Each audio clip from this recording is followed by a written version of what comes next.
Politikanët shqiptarë ngushtojnë në rrethin e personave pranë tyre që do të jetohet pasuria në ndryshimin e pastrimit të parave. Deputetët në Komisionin e Ligjeve kanë ndryshuar propozimin fillestar të Ministrisë së Financave, që parashikonte hetimin e çdo personi që kishte shoqëri me politikanët shqiptar, përfshirë edhe fqinjët.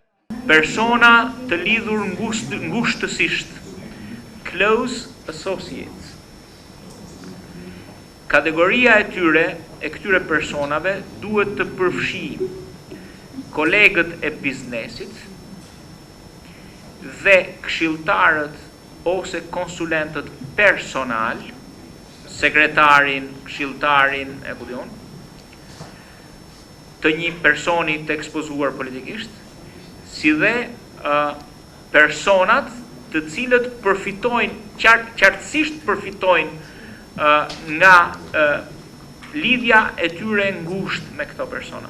Duhet marrë masat e vigjilencës zgjeruar. Këto është, përveç se duhet shohi, duhet ta identifikoj, duhet ta verifikoj, duhet kontrolloj pronësinë, duhet bëjë disa masa shtesë, ndryshe nga vigjilenca e dur, kjo është që duhet bëjë në qoftë se ai identifikon si lidhje të afërt të personit ekspozuar politikisht. Dhe kryesisht kjo është lidhet me kriterin esencial dhe është për personat e ekspozuar politikisht të huaj.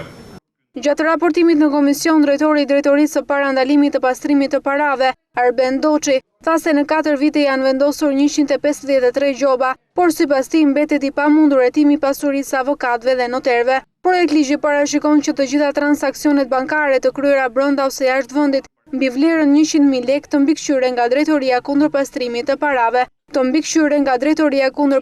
të parave. Në rastet kur konstatohet shkelje e ligjit, personat fizik do të gjobiten nga 100.000 lekë deri në 3 milion lekë, ndërsa personat juridik nga 300.000 deri në 5 milion lekë.